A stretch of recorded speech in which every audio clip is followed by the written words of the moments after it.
So today I took my Gyroor C1S out on a rougher trail than I have before. These are the trails that people take for mountain bikes and more rugged off-roading, and I decided I wanted to give it a go with the Gyroor C1S to see what it could do.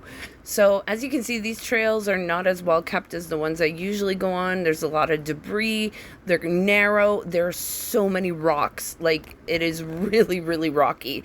And I do apologize for the camera bumping around, but there was no way around it. This was just a really bumpy trail.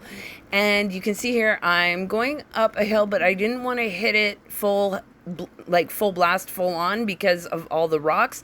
I did not want to pop a tire, so I took it slowly up the hill, and I didn't go over 10 kilometers per hour anywhere on these trails, but the Gyroor really held its own. I mean, it was doing really well. Here I just navigated around some sharper rocks just in case I didn't want to get stranded out in the middle of a trail. But you can see here, I mean, it's going. I'm not doing super fast speeds, but it's going. And there was a squirrel checking me out. And here I go up one of the other hills just fine. We were cruising along. I mean, like I said, it varied between 4 kilometers to 10 kilometers per hour, just because some of the hills and some of the, terrain was a little more bumpy or dangerous, I guess you could say, than I preferred to go over any faster than I was going.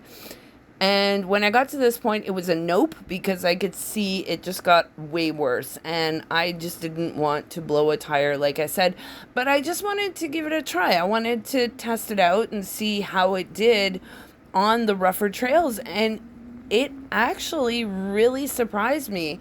And with the new seat that I just installed and the steering damper, it worked like a charm. It was absolutely wonderful. I didn't bump around nearly as much as the camera did.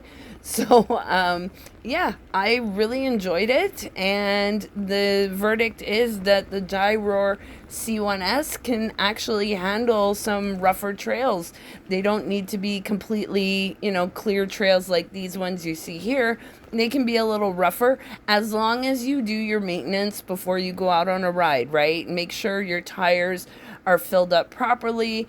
Make sure that all your nuts and bolts are, secured. Make sure nothing's loose. Make sure you bring an emergency bag with you just in case something happens. But other than that, I don't see it being a problem unless it gets really, really bad on the trails.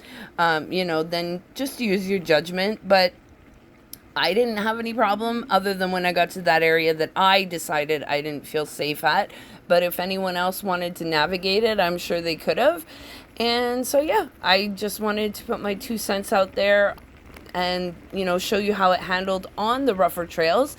And maybe that'll help you to decide if you want to take your Gyroor out on a rougher trail, or maybe you're thinking of buying a Gyroor and you're not sure if it can handle, woody trails and stuff like that.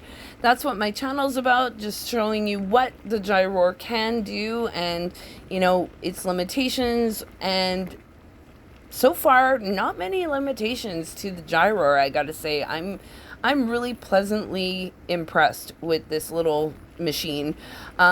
So anyways, you can check my links below if you're interested in buying one. There is a code for 5% off.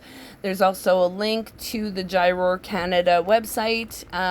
Anyways, enjoy the rest of my ride. If you have any questions, feel free to ask. I will be more than happy to answer them for you.